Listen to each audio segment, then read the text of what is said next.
सम्पूर्ण साहित्यिक मनहरूमा नमस्कार।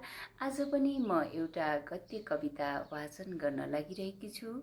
अवश्य पनि सुनेर प्रतिक्रिया दिनुहुन्छ भन्ने मैले विश्वास लिएकी छु। मेरो कविताको शीर्षक छ कविता।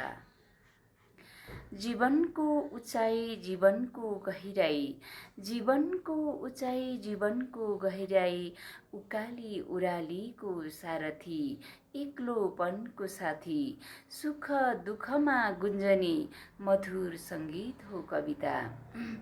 जीवनको उचाइ जीवनको गहिराई, उकाली ओह्रालीको सारथी, एक्लोपनको साथी, सुख दुःखमा गुन्जने मधुर सङ्गीत हो कविता।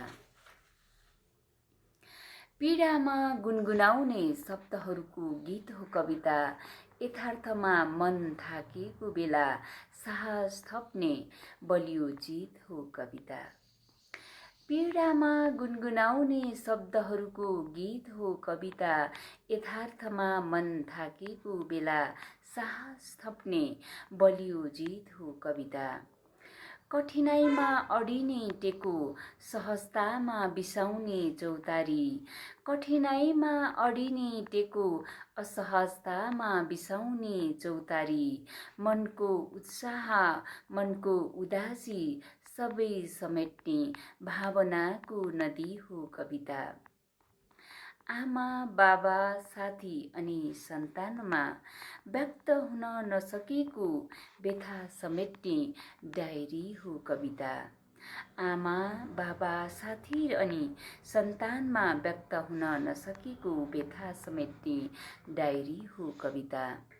कवितामा म जीवन भेट्छु, कवितामा म जीवन भेट्छु, कवितामा जीवनको स्वाद भेट्छु, कवितामा जीवनको स्वाद भेट्छु, जीवनलाई डोर्याउने सहज गोरेटो भेट्छु।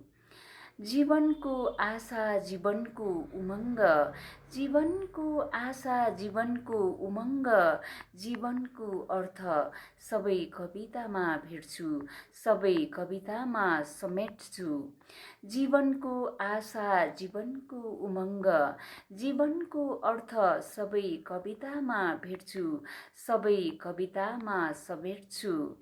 एउटा कवितामा म जीवन भेट्छु, एउटा कवितामा म जीवनको स्वाद भेट्छु। धन्यवाद।